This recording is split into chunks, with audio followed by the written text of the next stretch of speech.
9 के लिए है, विषय एसएसटी, और इस टॉपिक का नाम है चुनावी राजनीति। इससे पहले हम लोकतंत्र के बारे में पढ़ चुके हैं और लोकतंत्र की जो व्यवस्था है उसमें चुनाव अनिवार्य होते हैं, इसलिए हम यहाँ पर पढ़ेंगे चुनावी राजनीति। लोकतांत्रिक देशों में किस प्रकार चुनाव होते हैं और चुनाव की प्रक्रिया क्या होती है, क्योंकि चुनाव के बिना लोकतंत्र नहीं होता है। लोकतंत्र में चुनाव अनिवार्य है। और मैं आपको बता दूं, जहाँ पर लोकतंत्र नहीं है, जिन देशों में लोकतांत्रिक व्यवस्था नहीं है, वहाँ के नेता अपनी लोकप्रियता दिखाने के लिए चुनाव कराते हैं। लेकिन लोकतांत्रिक व्यवस्था में चुनाव की जरूरत क्यों होती है? हर लोकतांत्रिक व्यवस्था में जनता अपने प्रतिनिधियों के माध्यम से शासन करती है, अपने प्रतिनिधि चुनती है और वे प्रतिनिधि चुनने की जरूरत उसे पड़ती है, इसलिए चुनाव की आवश्यकता होती है।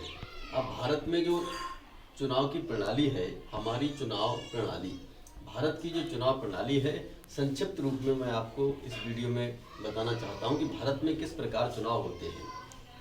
सबसे पहले भारत में चुनाव क्षेत्र निर्धारित किए जाते हैं। संपूर्ण देश को कुछ चुनावी क्षेत्रों में बांटा जाता है।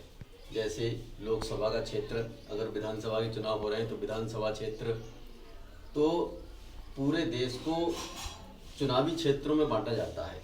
जैसे लोकसभा में 543 चुनावी क्षेत्र हैं, यानी भारत को 543 लोकसभा क्षेत्रों में बांट दिया जाता है। इसको हम चुनावी क्षेत्र कहते हैं और हर चुनाव क्षेत्र से एक प्रतिनिधि जनता के द्वारा चुना जाता है।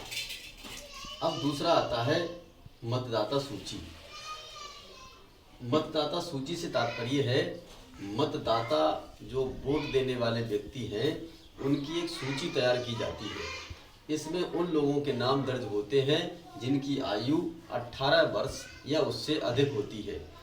भारत में 18 वर्ष की आयु प्राप्त करने वाले जो लोग हैं वो वयस्क नागरिक कहलाते हैं और वयस्क नागरिकों की एक सूची तैयार की जाती है जिसे मतदाता सूची कहते हैं। और यही लोग चुनावी क्षेत्र में अपने मत का प्रयोग करते हैं।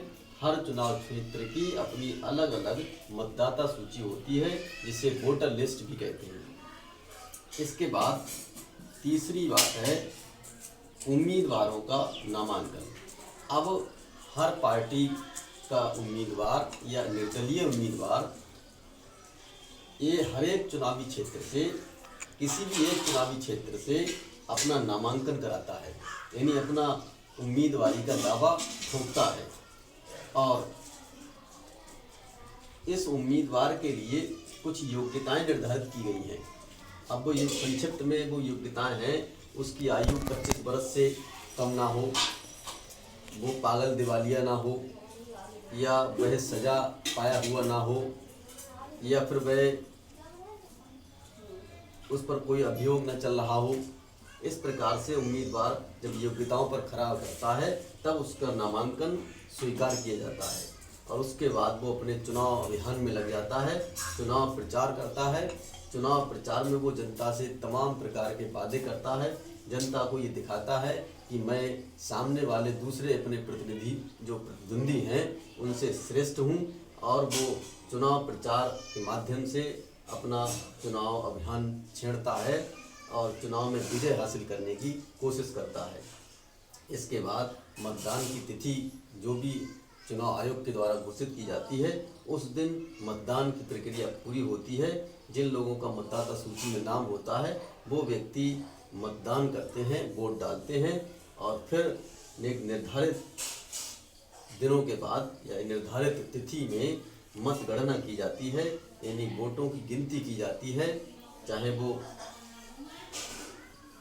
मशीनों से पड़े हुए, जो वर्तमान समय में तो भारत में जो ईवीएम है, इलेक्ट्रॉनिक वोटिंग मशीन, उससे वोट पड़ते हैं तो मतगणना बड़ा आसान होती है। पहले वोटर लिस्ट जो बैलेट पेपर होते थे उससे पढ़ते थे तो मतगणना के लिए बहुत टाइम लगता था। बहरहाल मतगणना के बाद फिर जिसके मत ज़्यादा होते हैं उनको उन उम्मीदवारों को विजयी उम्मीदवार घोषित किया जाता है।